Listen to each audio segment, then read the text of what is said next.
Alhamdulillah Rabbil Alameen. I think we have about 12 hours of interviews with Sheikh Dr. Umar Zaid so far. And so today, inshallah, we're going to talk about this New World Order or the Dajjali system and marriage. And, and marriage in general, but then specifically looking at our situation. And yesterday, Dr. Umar mentioned that chivalry and manhood is gone, and it's been replaced by male chauvinism, which I can't agree more. I mean, it's completely true because I counsel people. People come to me, looking at so many couples, especially the young couples, right?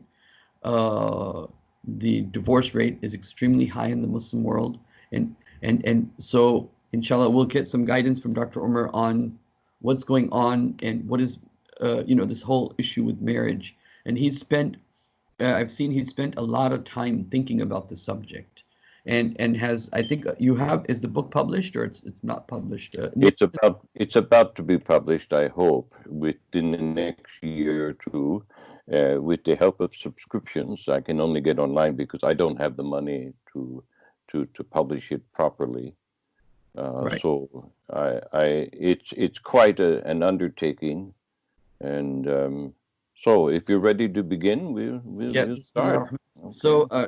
So Dr. Umar, we left off talking about the lack of manhood and chivalry, and how chivalry, as opposed to the male chauvinist who just wants to kind of like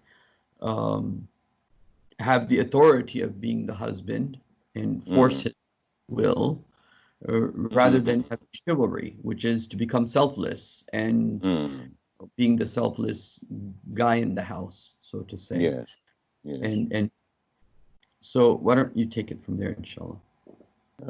Bismillahirrahmanirrahim. May it please Allah to grant us wisdom and refuge in this conversation. And Dr. Umar, what would you say about, I say this in a lot of my counseling sessions, and I want to know what you think. I usually say a good husband is a pushover.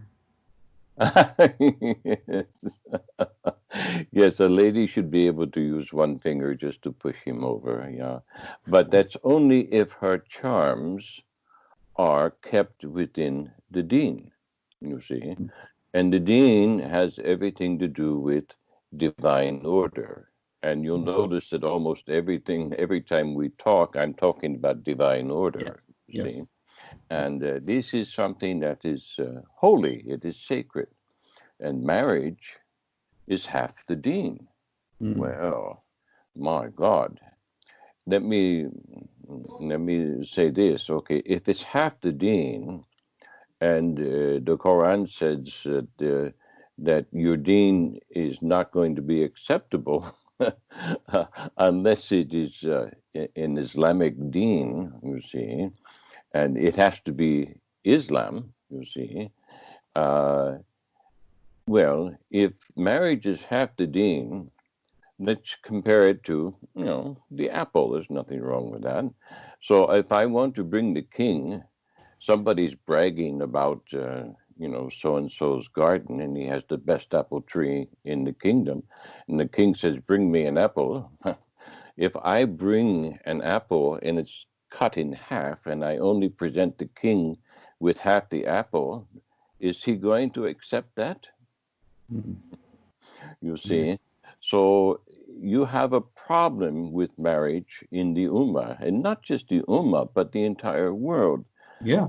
Marriage has been under attack for centuries, and of course we know something about the origins of this attack because it began in what is called the Garden of Eden. It began with the temptation. And the temptation began with Eve because she has a certain charm and power over her husband, all right? If she has this particular charm, she can use it to just push him, just a hint. And of course, the man, if he's not following the deen personally, in himself, he will then agree, and they will both, they will both veer away from the kingdom principles. Now, we're talking about kingdom principles here when you're talking about the deen. What do these principles govern? These principles govern everything. Everything. You're talking about Very similar to when government. the Prophet said, "I won't eat the honey," Yes. right? And Yes. even though the Prophet said, "Personally, I'm not going to eat honey," he never said it's haram. But the Yes. first verse that came out in Tahrim is, "Why do you make what is halal into haram?" Mm-hmm. Because that's how we Mm. would have taken it. If the Prophet stopped This, eating honey, we would have been like, "Oh, maybe it's not allowed." And so, and so I guess, Surah Tahrim and Surah Talaq are two surahs. And so one deals with loving your wife aspect, and the other is more like, you know, don't be too harsh aspect, or yes, being yes, hard, like using severe. yeah. Don't be too Anyway, please severe. continue.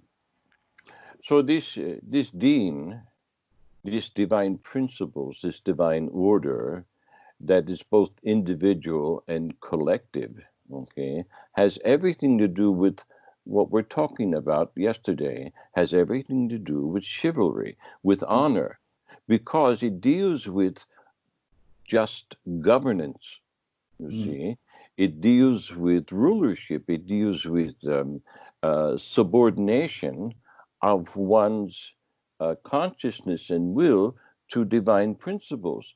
It deals with reward and punishment. Okay, so this we're talking about justice.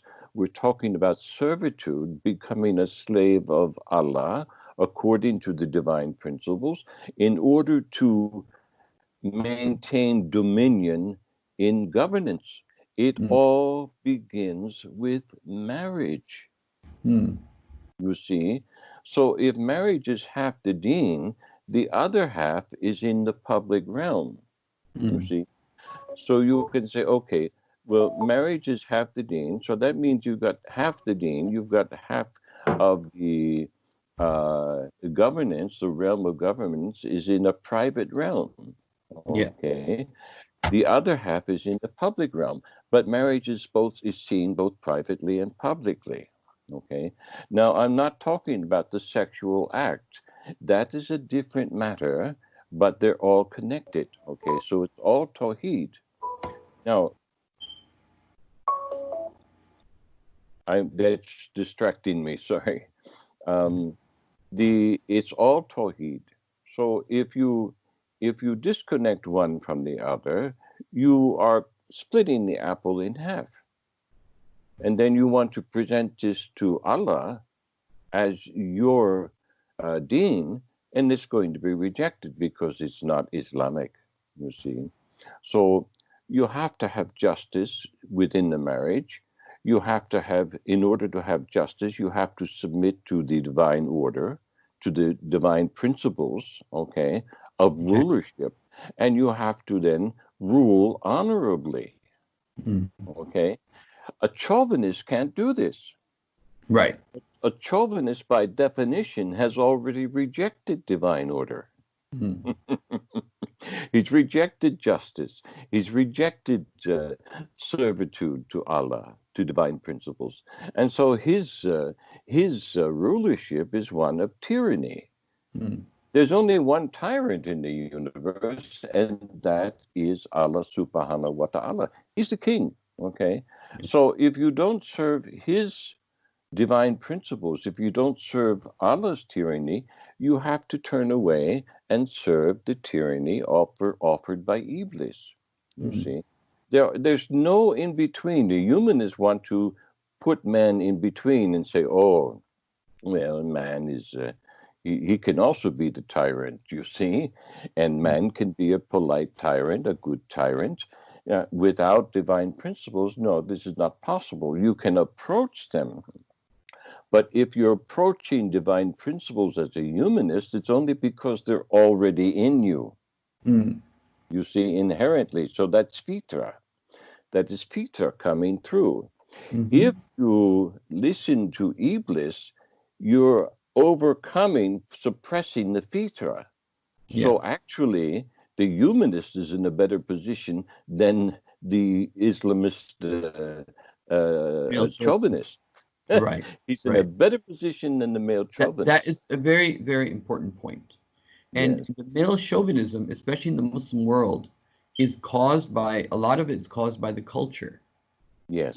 And how the guy has learned to behave looking at his dad, Yes. Or his daddy, Mm-hmm.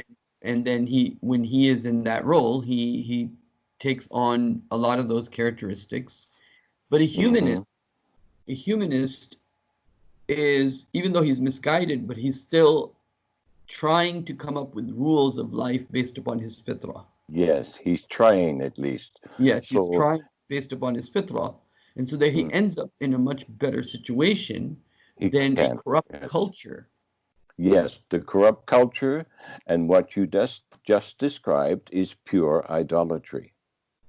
You see, because the son is worshiping the father. He's following the father. You see, and this is natural. All male children want to follow the father, and all female children want to follow the mother. Now, if there's a division there, if there's a diversion from that principle, there's some sort of intervention that has occurred, and we can talk about that when we get to the LGBT problem. Right. Eventually, but not now. Let's just keep on the deen, because this is very, very important. If you don't understand the position of the deen with respect to marriage, your Islam is null and void. Okay, so because the Quran makes it very clear. If I will not accept the deen. Okay, if it's not Islamic, and if you're not Islamic, the deen is not accepted. It's very and the clear. Quran spends a lot more time discussing marriage issues than even political issues, even economic issues, even other social issues. It spends a lot of time on marriage. Yes, because without a correct foundation and governance within marriage, there is no justice to be found in the political world. It's not there. It can't be there. You take the tyrant in marriage and put him in charge in the village, and you have just an expansion of his tyranny. That's right. That's all it is. And there's another important thing that I want to bring out here is this. Just as submission to Iblis suppresses fitra, and that does away with true guidance, you see, because the true guidance that we get from the angelic realm and the fitra that's already in us, they have to meet. Yes. See, if you suppress the fitra, there's no meeting the angel. That's right. It doesn't happen. It doesn't happen. So what happens when you are suppressing your wife? You're not only suppressing your fitra, but you're suppressing hers. And you're suppressing the fitra of the children. So all of this never reaches the spiritual realm. All you have is Islam that never goes beneath the throat. It does not penetrate the heart. Okay, so this problem with marriage must be overcome. It must be addressed, because everything else is, if it's not addressed, then the deen is not acceptable, because it is all in vain. You see, it doesn't matter how many prayers, it doesn't matter how much dhikr you do, it doesn't matter. It doesn't matter. Another way to put it is, you can do all the prayers you want, but if your wife is not happy with you because you're oppressing her, and that's right. The very first thing I want to see when I meet a man is I want to meet his wife. Okay. And I want to look at her eyes. I want to see if the smile reaches the eyes, because then I know that the fitra is not being suppressed. There may be some wrong teaching, but the heart okay, in which the Fitra dwells, is still rising, you Mm. see. Mm. And then that way the spiritual principles can be met.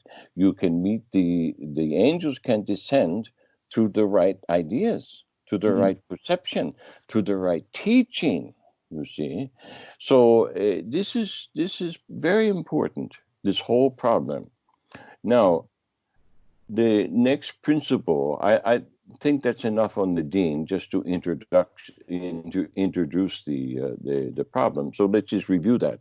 If you want to have a correct ruler, okay, you have to begin with the husband, Mm. okay, and the husband has to rule according to divine principles. Because without divine principle, there's no justice. So without justice and without subordination of the husband to divine principles, okay, there's no deen. Mm. It's not happening. It's not happening. So there's no justice. It's tyranny. This is chauvinism. And this is a form of, let's make this very clear, it's a form of idolatry. Mm. Okay. And the definition of idolatry is vanity. Okay. No. And vanity has everything to do with pride. And once you enter the arrogance of pride, everything that you do, no matter how pious you look outwardly, is in vain. Now, vain means null and void. Yeah. It's empty. Just think of it as a vacuum. So all these men walking around with all these imaginations of all this wonderful glory that they've stored up for Jannah is in vain. It's a vain imagination if they are tyrants, if they are chauvinists. Mm. Okay? So that's about the men. What about the women? That's a Yeah, different especially problem. with the problem of the feminazi, right? So, Oh, uh, yeah. some women are they grew up in an environment where, especially Muslim women, they grew up in Mm, an environment where they saw their parents not having the best of marriage, and yes. so they look for the alternative, which usually becomes that they become career women, and they give a Mm, lot of importance to not wanting to rely on men, even, uh, and almost a type of disdain for men in a lot of times. Uh, mm, because of what they saw the mhm, father doing with the mother. And mhm. uh, and a lot of women a lot of sisters I've met are scared to get married. Uh, Yeah. For uh, this reason alone, yeah, because Um, of reason. Yeah. this is a problem of reactionism, okay? Because what's happening is here is the untrained fitra in the woman is untrained here because there's no bridge being made, okay? So she's reacting against this tyranny, and that's natural. It is a natural event. She doesn't want to submit herself to a tyrant. Okay. Mm. But on the other hand, her own fitra is forcing her to go in that direction. Okay. She cannot fulfill her womanhood without the husband. Mm-hmm. It just doesn't happen. Now, women are trying to do that, but even if they uh, get someone to sire a child and then forget that sire, they're still wanton. You see, they're still left open. There's no covering. There's no protection. There's no divine order. Okay, Mm. so they are, they become the open womb. Mm. Okay, for all sorts of intervention, not the least of which is jinn. Mm-hmm. Okay, because without this covering, the woman is absolutely, mm, well, vulnerable in Mm. all realms. Okay, there's very, very you look at the best of all women, and we have two to choose from. We have the mother of Isa, and we have Pharaoh's wife. Okay, and not the least, and let's not forget Khadijah. Okay, Right.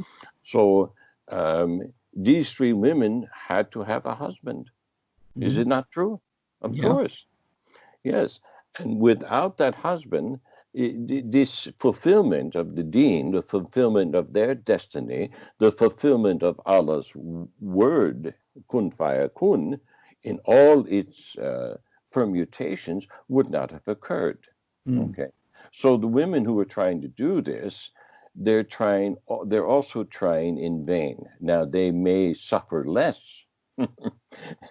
than women who are under a tyrant, but you know what is this? You got half a dozen of one, six of the other. You know what? It's still wrong. You see, both are wrong. There's no middle ground here. Because there's no ground. You Right. see, right. Metaphysically or even physically. Now I say both because, well, we understand divine principles. At least we know that they're there. We may not understand them in the complete moral sense, because Islam still has not worked out a moral system. Moral systematics in Islam is still wanting, and I think that's one of the things I'm trying to do with my concept of spiritual law. You see, once I was at an academic meeting, they said Islam has a lot of content but no method. Yes. And yes. and then they were talking about Christianity. We got method, but we have no content. It's all fluff. Yes, we have to find this middle ground. And the middle ground in all things is only found in the deen. And it's only found in complementarity. Okay, between man and wife. Complementarity. Now you see how those fit together very nicely. My two hands here. The male and the female are exactly like this, spiritually, metaphysically, and also physically. Now, this physical complementarity goes down to the subatomic level, okay? And it has a basis in physical reality that is beyond the gross chemistry that we understand. The chemical theory is being set aside. It's being pushed on the shelf now. It's valid, but it's limited, okay? Because it doesn't explain these subtle things that happen at the subatomic level. Now I'm talking about the tensor vibrational configurations that bring things together at the subatomic level, okay? And this has to be complementarity. It has to be a complement. So even as the elements, the subatomic elements complement each other, so does the male and the female complement each other so that a whole is completed. Think of the right and the left side of the brain, okay? If you split them, there's no communication between. Okay, so you can actually, if you split the corpus callosum that connects both sides, you can actually have a person who will neglect the right side of his body and think it belongs to somebody else. Okay, and vice versa. This happens neurologically. It's quite a phenomenon. So the male and the female go together like the right and the left side of the brain. The right side of the brain, the left side of the brain are neither male nor female. Okay, so you know the modern abstract concepts have tried to impose those imaginations, but it's not true. You know, a male tyrant may be more left-brained. But the artist is more right-brained, okay, you see. So they have to work together to bring this balance. Without the complementarity in marriage, there's no balance. And if the balance is not in the individual, if the individual is not completed, the deen in the marriage cannot be completed, and the deen in the political, social realms cannot be completed.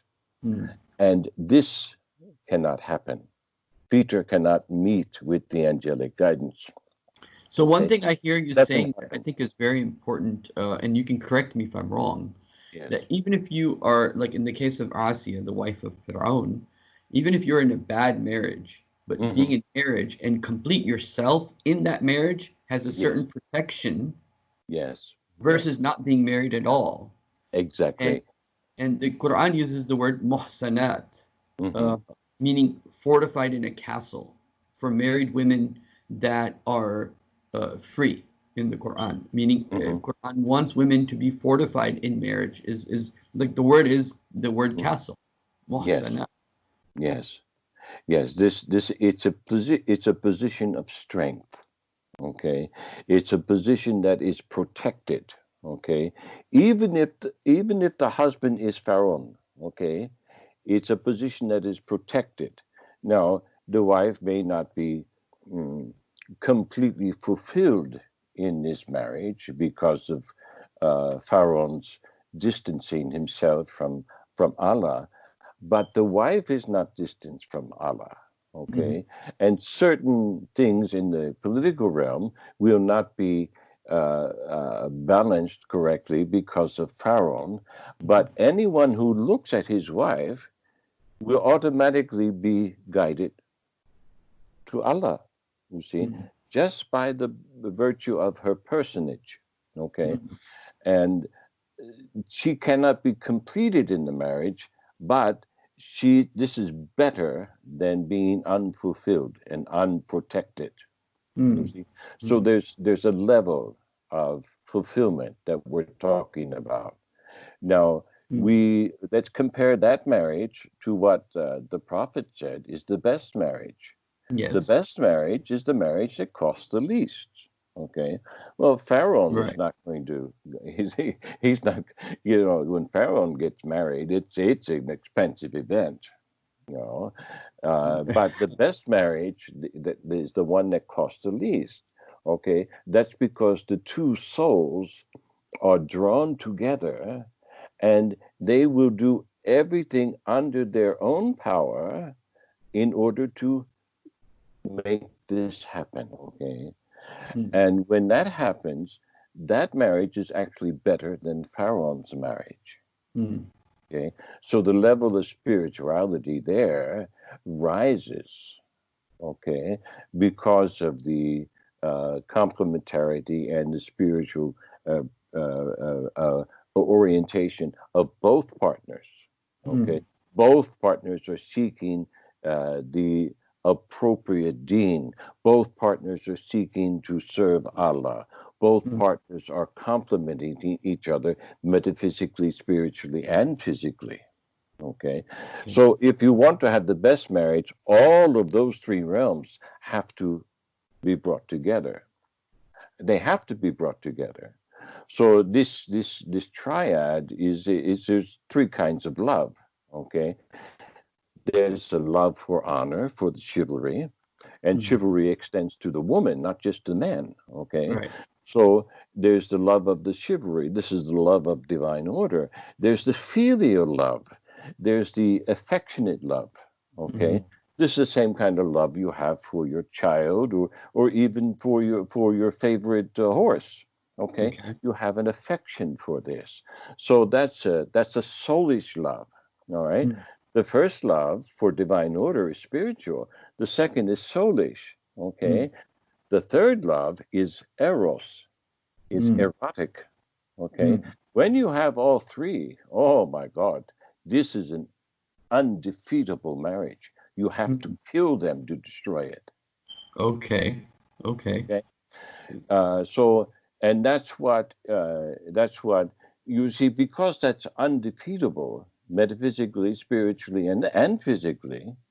This Mhm. is why Iblis wants to destroy marriage, because you Mhm. destroy this kind of marriage, you win. You see, at least in the physical realm, in Mhm. the physical and political realm. So that's what Iblis is doing, and he's using the false religion. Okay, at the first realm, he's using the false friendships at the second realm, and he's using the wrong kind of sexuality at the third realm. Mhm. You see, Wow. Subhanallah. so I hope that's very clear, and I think maybe we could So what probably. is I get this question a lot. One question get a lot is, what if I don't find my wife attractive anymore? And that Well, is most likely because of everything else that's out there, right? The grass is always greener on the other side. Part of that, I guess, is natural from a guy's perspective.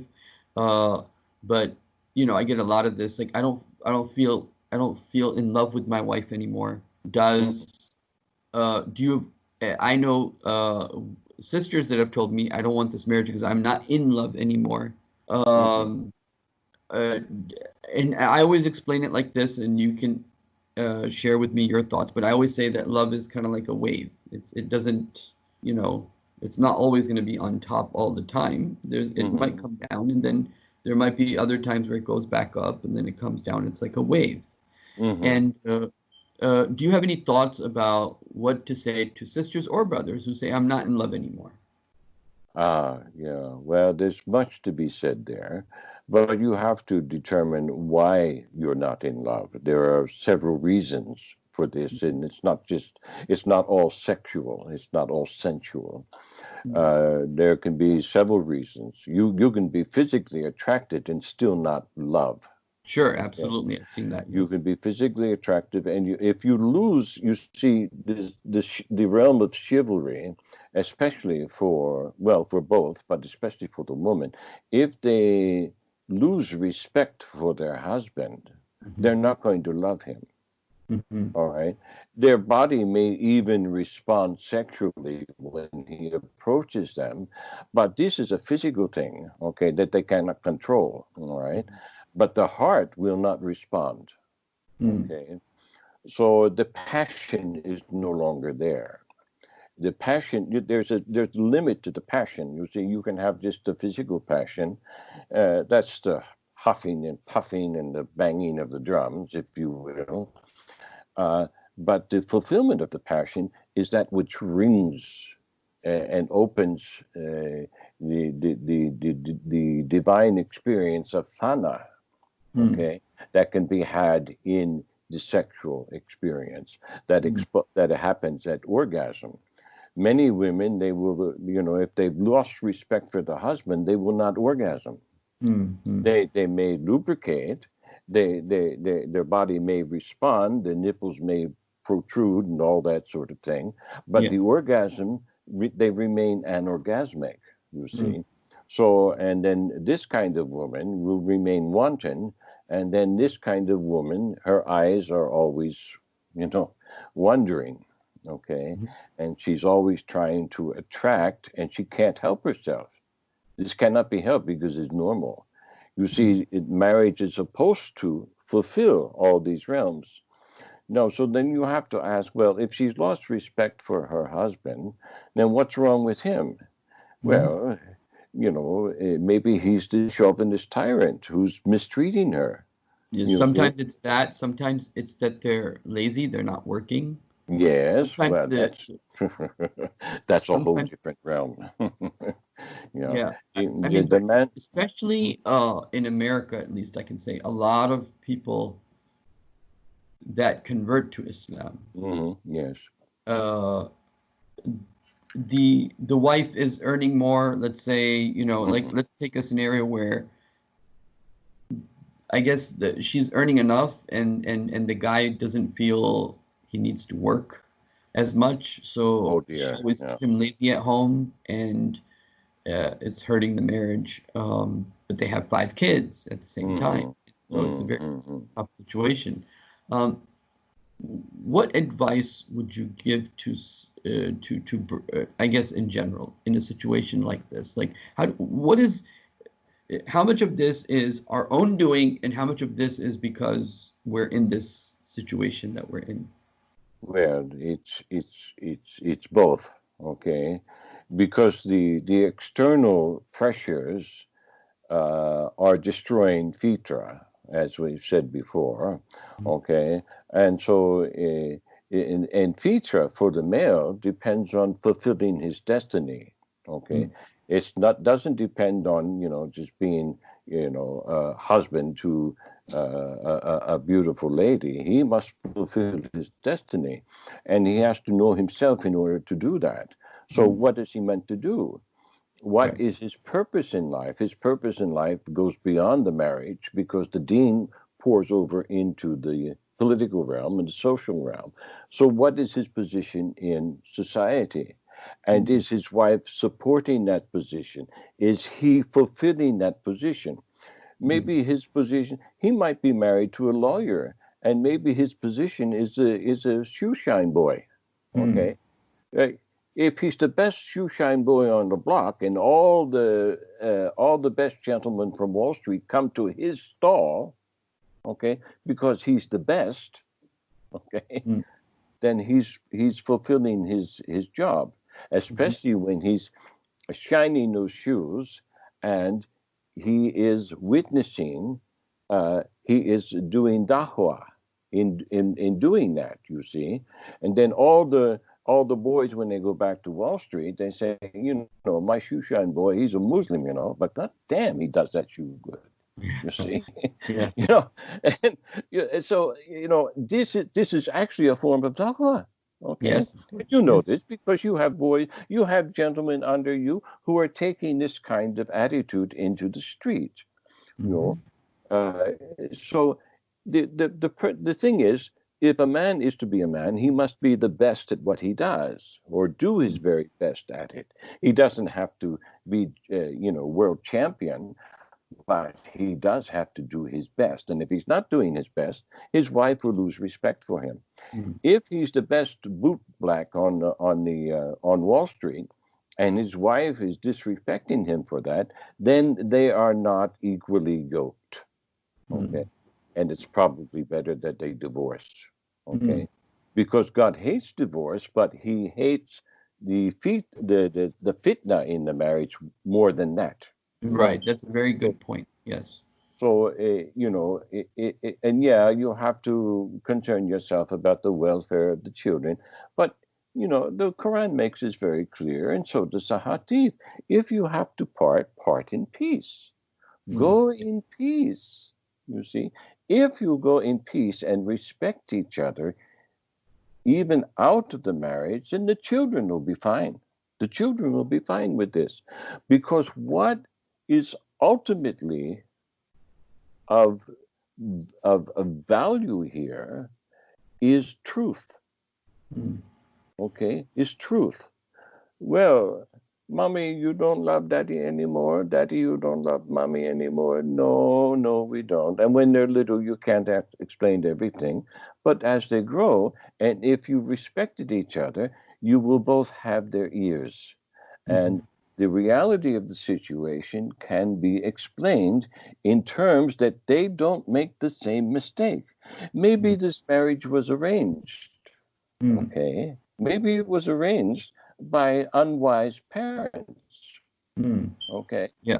Now, so I mean, you know, I know the stories of arranged marriages, and some of them, the rare exceptions, are done by wise parents.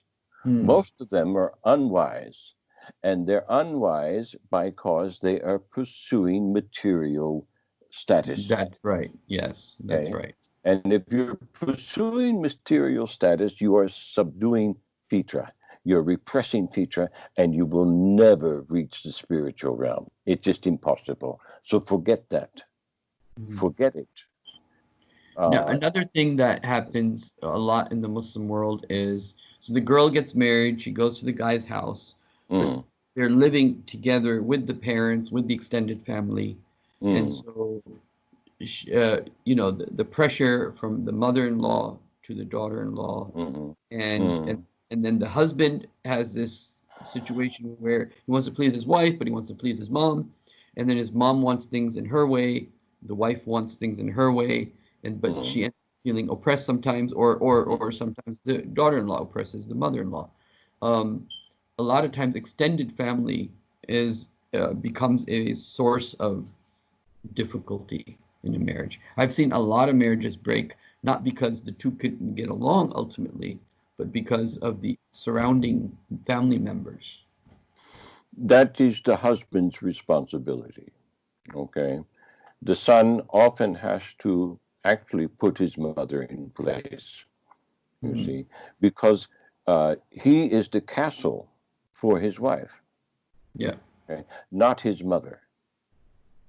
His mother does not provide that castle for her. It's his responsibility. If a man cannot stand up to his mother, how is he going to stand up to the enemy of his faith? Impossible. Okay? This is no man.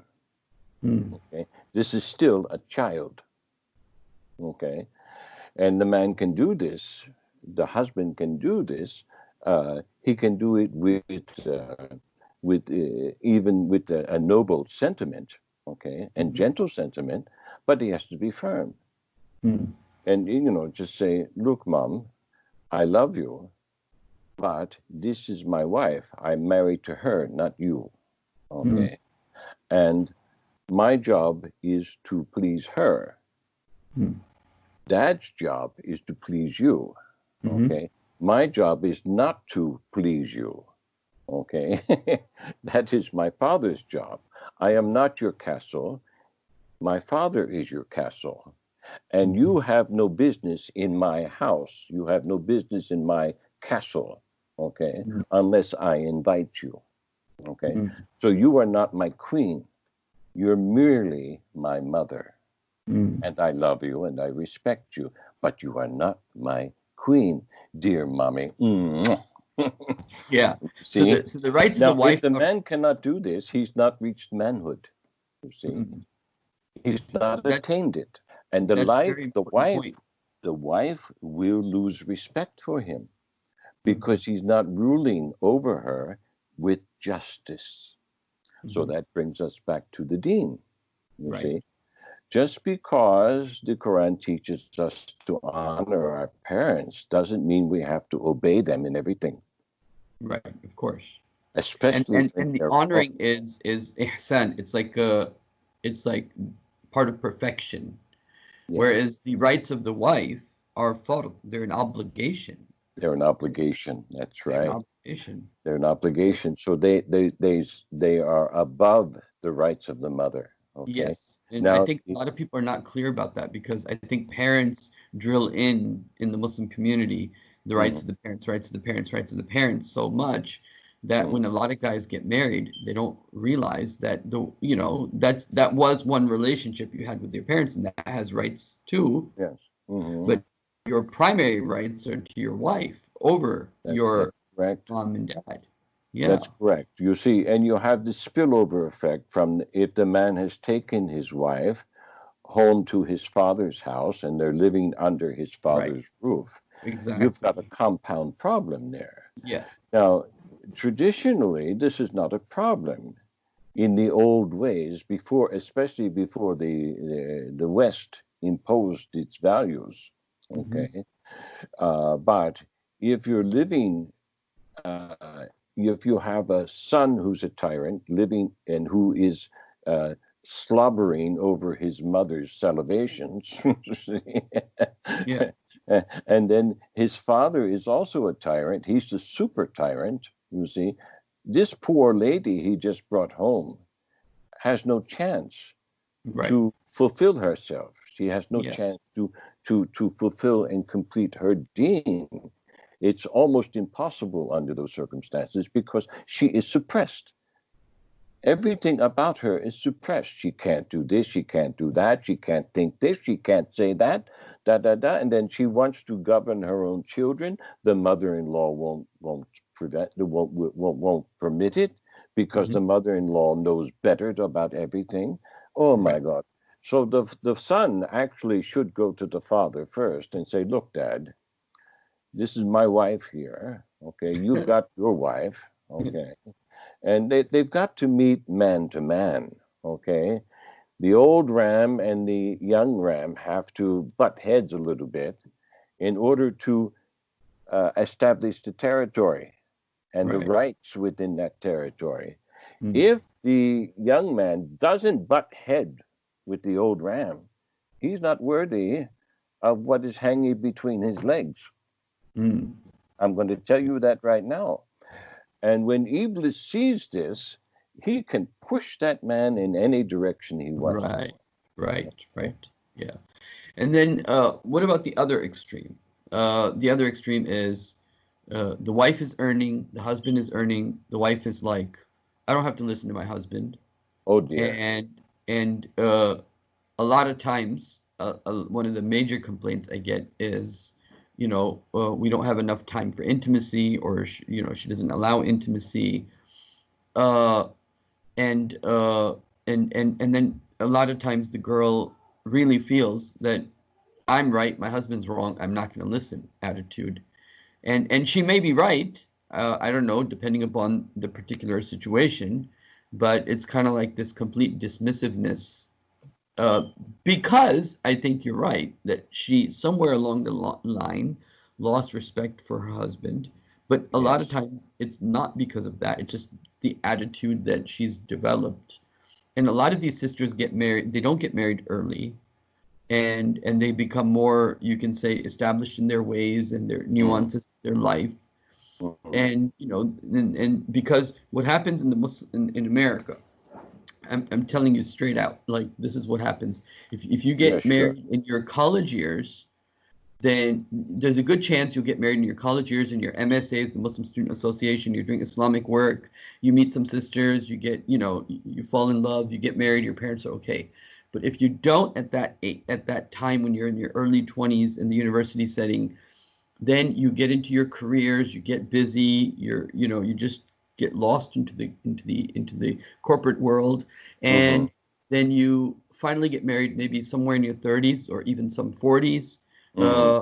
after they've completed, because there's this perception that you have to be, I guess, established financially, and so that takes some time, and so you get married in your late 30s, and now the wife is there and you're there, but they kind of like see each other as almost equals in a sense that both are saying, I don't have to listen to her, or I don't have to listen to him, or I'm smarter than him, or I'm smarter than her, and and then they're coming back to the masjid happens when they have children and they realize, okay, we have to teach our kids about Islam. And then you'll see a lot of parents coming back to the masjid in their, late 30s and 40s. And they were Mm-hmm. missing between that time period between the mid 20s to the Mm-hmm. mid, to the 40s. They're like missing from the masjid. So you have this like Mm-hmm. young crowd in the masjid who the parents are bringing a lot of times, and then this like kind of like older crowd, but the Mm-hmm. crowd in the middle is a lot of times not there, especially if they're well-to-do, they have a career, they have a busy schedule. Any comments on this scenario? Oh dear. Well, that's all out of order. The entire social structure there is out of order. The development individually is out of order. Mm, Okay. You see, the purpose of marriage is to help us to mature. mm, Okay. One cannot mature without marriage. It doesn't happen. You mm. grow old, but you don't mature. Subhanallah, that's a And very you good point. you see, there's Yeah. different levels of Yeah, living with maturity. someone you have to deal with, dealing with their emotions, dealing with their Yes, needs, that's what brings the maturity in over time, I guess. yes, yes. And this is why the Prophet said no one under the age of 40 should be put in a position of authority. Mm, Because by the time you're 40, your children should already be grown. mm. Yeah. That is the natural progression towards what the Jews like to use as the word is zakan, or the wise one. Mm, Okay, that you reach by the time you're 60 or 70, you become the white-haired wise person. You see, this is an ongoing progression. You see, and if you miss that middle period between 20 and 40, you don't you don't mature. So mm, you have a lot of 40-year old peoples in position of authority there that never matured. You see, mm, they missed those years, and or they're catching up too late. You see, so there's an element of disorder here that has crept into the ummah because of the modern approach to social and political activity. mm. Okay. So, and education, not to mention education. And remember, I told you before, not everybody needs to be educated. Right. in the same realm. So that's this whole educational system is a part of the grand leveling. This is a Right. communist endeavor. Okay, so they're trying to get everybody to think the same. Yeah. So when you're describing here all these women, who've reached this particular realm and they don't get married until their 30s, and their eggs are being dispensed without fruition. The problem here is that they've been leveled, and they've accepted a false ideation. Mm-hmm. They've accepted the material realm on their own provision as the castle, and it doesn't exist. It's all vanity. Right. This deen is empty. It's Mm. not acceptable to heaven. You see, and if it's unacceptable to heaven, heaven does not respond. You see, heaven responds to sincerity and to truth. Nothing else. Sincerity. Well, third thing, it responds to sincerity, to truth, and to innocence. Now, this realm, this middle realm here, where the people have not matured, where does that leave the children? Okay, so you've got a compound problem here that everybody has to admit before there's any solution found in Islam. And the solution is found in Islam. You see, the compound problem is this. You have the older generation of tyrants, these chauvinists from the old world. Okay, you've got this middle generation who've never matured, both husband and wife. Okay, and you've got the third generation that is looking at all of these lost people for guidance. Oh my God. What? and you're the imam? You're the imam over this kindergarten of misguided fools, and they don't even know that they're fools? Oh, dear Lord, I pity you. Yeah. I don't envy your position, because you see, I'm sitting here pretty now. I'm approaching my grave a few years I don't have this kind of responsibility. All my responsibility is to pass what I know on to you. But you have to administer it. Oh my God, that's a different problem. That's a different responsibility. And you have to administer it to fools. And they will remain fools until they accept the truth of the circumstance. You see, this is, where did we start? Last week or 2 weeks ago now? Tauba. You see, Tauba. It begins with Tauba. You want to fix this thing, you have to have Tauba. And this Tauba extends to everything. Even those who are not must partake in the Tauba, because they're guilty by association. They're guilty by not saying anything, you see. And if they don't concern themselves about it, there's three ways to wage jihad. One is with yourself. Two, you actually take up the sword and you kill the enemy when it's justifiable. You speak against the enemy, and you pray against the enemy. Okay. Now, if you have a problem of this extent and you can't kill the enemy, who happens to be the fools that you're responsible for, are you getting what I'm saying here? Yeah, you see, you're ruling over the enemies of the deen. They're actually practicing a lifestyle that goes against the deen. Okay, and you're ruling over them. Oh my God, you can't kill them. So you can speak to them about it, and you can pray about it. Okay, so you can guide them. So this is a big problem, and how to solve this? Some people, you see, let's take an individual by the time they're 40 or 50. Some of their ways cannot be changed. Mm. Okay, they will not change.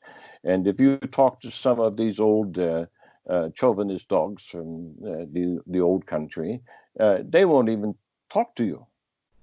Mm-hmm. They won't even talk to you. They won't. They'll just turn away and spit and go home. Yeah. So I don't know. This is not a problem with an easy solution. Okay. One last question before we go. That is that a lot of sisters that start wearing hijab, start covering themselves, Yeah. stop making themselves pretty. Oh dear. So like, you have, let's say the husband's complaining, look, there are all these beautiful women there, but when I go home, she's not dressed, uh, and, not trying to make herself appealing to her husband. Uh, what do you have to say to that? They're irresponsible, you see. Uh, but they have to understand that a man is attracted to certain physical characteristics. Okay, Allah has made the woman attractive. I always say that the woman wants to be desired, and she wants to be she wants to be desired and oh, what's the second word? I'm blocking on it right now because I've gone off track. Um, but she wants to be desired and maintained, okay, in safety, and the man wants to be admired and nourished. Oh, now it comes back to me. The woman wants to be desired and cherished, Mm, okay, and the man wants to be admired and nourished, mm, okay, and so this is a nice little way to try and remember this essence of the relationship. The woman is only attracted to the man as long as she maintains a certain character and certain characteristics in her physical being. mm, Okay, so the characteristic, Allah made her like this. Okay, Allah made the man like this. right. It's very very different. Okay, if she loses this waist, okay, then she loses her attractiveness. Mm, Okay, it's just gone. The man physiologically, many men will not respond. Now, some men like obese women. I've seen this, I've experienced it, but that's basically because their mother was obese, and so they grew up loving their mother, so they're going to love a woman like that. But most men are not attracted to women who lose their physical attractiveness, their shape. mm, This proportion is like a 70-30 proportion. I think Kim Kardashian has gone overboard with it, but mm, this hourglass shape, this voluptuousness, these curves are very important. mm, If the man doesn't see them, if she's lost them, then he's not attracted to her. mm, I'm not talking about, makeup and eyeliner and lipstick and all this sort of thing. That the physical attractiveness of a woman's face is either there or it's not. You can enhance it, but that's a false enhancement. mm, What's important is cleanliness mm, and proper presentation. mm, Now, if your man comes home and she's in her house robe and she hasn't preened herself for the day, she hasn't combed her hair, she hasn't washed her face, she smells, and she's obese to begin with, obese because maybe she ate too much when she got pregnant and she couldn't get back her shape. mm, Okay, the most a woman should gain when she's pregnant is about 10 to 15 kilos. Any more than that is too much, mm, and half of that is the baby. You see, mm, a baby is 5 to 7 kilos. Closer to 5. So if she's gained 10 to 12 kilos, she loses half of it immediately with the mm, loss of the baby and the placenta and the fluids there. That's gone. All she has to get back is tone her belly a little bit, and you see many women like this, mhm. many. Yeah. Okay, And there are natural remedies that actually help women to get back into the shape and keep their shape. I had two wives that were back in their jeans in 5 weeks, okay, after pregnancy. And that's because I'm a homeopath and I gave them remedies to help them along the way. But they never overate. The women, when they get pregnant, they find their husband, they get pregnant, and they think, oh, I can let myself go now. My life is made. My castle is made. This is an irresponsible attitude. These women have disqualified themselves from the position of wife. Okay. Now, I'm sorry, they disqualified themselves from the position of concubine, okay, the desired wife, okay. So that means that if they can no longer fulfill their husband's desire and they're disqualified for this reason, then they still have an obligation to replace themselves with another woman who can, okay. Now, that doesn't mean divorce. Fortunately, Islam allows a man to have 4 wives. So if she's disqualified, the Prophet said, well, if she's disqualified, she's too old, you don't desire her anymore, you can divorce her, but keep her in your household. Okay. Am I correct? Of course I am. I've studied this, okay? I know that you can do this, but nobody does it, you see. Nobody does it. They're all too arrogant and too prideful to admit the truth of their circumstance.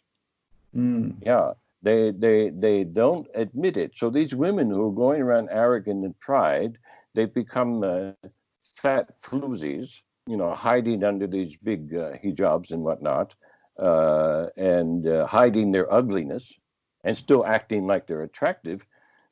These are fools. They're fools, okay? And they're lying. I guess part of it is that the truth has to be said, right, in order to make it work.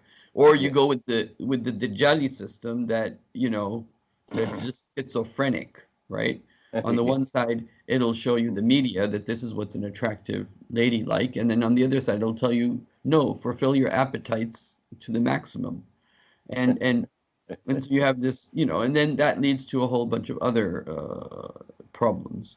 But if you want to be truthful about it, it's very important how the wife keeps herself. I remember a narration of Ali radiallahu anhu that he was in the state of ihram in Hajj, and he came home and he saw Fatima, the daughter of the Prophet, well dressed, and he was upset. But the women at the time of the Prophet, they used to make a lot of, and the Prophet said this, that when your husband comes home, be well dressed and have a smile for him. And that is for their own, for keeping that position where they're the wife, but also attractive. And, just because if the husband's not doing his part, doesn't necessarily mean, I guess in many cases, that she has to stop doing her part. A lot of times what happens is, she's like, oh, the husband's not doing this. Well, I'm not going to do this, right? And then that throws things off from, that's natural. That is natural because the subject follows the leader, okay? And if men are not holding themselves up to a better standard, and they're not keeping themselves fit, okay? They're not they're not attractive, they're not hygienic, they've got bad breath, they smoke, all this is going to put a woman off, of course. Right. And if they become obese as well, then the woman is going to relax her standard and she's going to say, well, what's the use? Right. This is natural. It's not correct, but it is a natural course of events. Okay. Wow. I think this is a good place to stop, inshallah. We'll maybe pick it up right from where you are in some of these issues. We'll see how things go, inshallah, in our next talk. So thank you so much. I think you're welcome. A part of the lesson for today is that we are not true to ourselves a lot of times. We're not true to our situation. And so that comes back to tawbah, that we need to admit to Allah that, I kind of didn't do things in the right order at the right time. is Yes. part of what you talked about. And then, of course, presentation. And one important point you made is that no one controls how their face looks, but you can still control how your general shape is. Yes. Yes. Yes. And that's important, especially for guys and for women, but more for guys when it comes to. Men are visually Mm, stimulated, okay, yes, by the hourglass, okay, yes, by the curves that Allah has, the charms that Allah has blessed women in. This stimulates men. It stimulates them physiologically. If they are not stimulated physiologically, they cannot respond, and they will look elsewhere. This is natural, right. okay? It's Okay. natural. That's why you have whorehouses within a block of the Kaaba. Did you know that? No, but I believe it. I believe it. I They are did read in there. this article that there was like a like a place where guys hung out in Mecca to watch porn. I read an article. So I mean, those are the natural. Uh, Mm. that's this is how Shaitan works. So Yes, yes. anyway, thank you so much. Jazakumullah khairan. May Allah bless you and keep you with us, inshallah, for a long, Um, long. um, I mean, and you too, brother. Okay. Inshallah, let me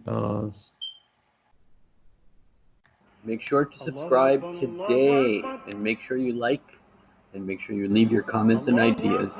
Jazakumullah khairan. Assalamu alaikum wa rahmatullah.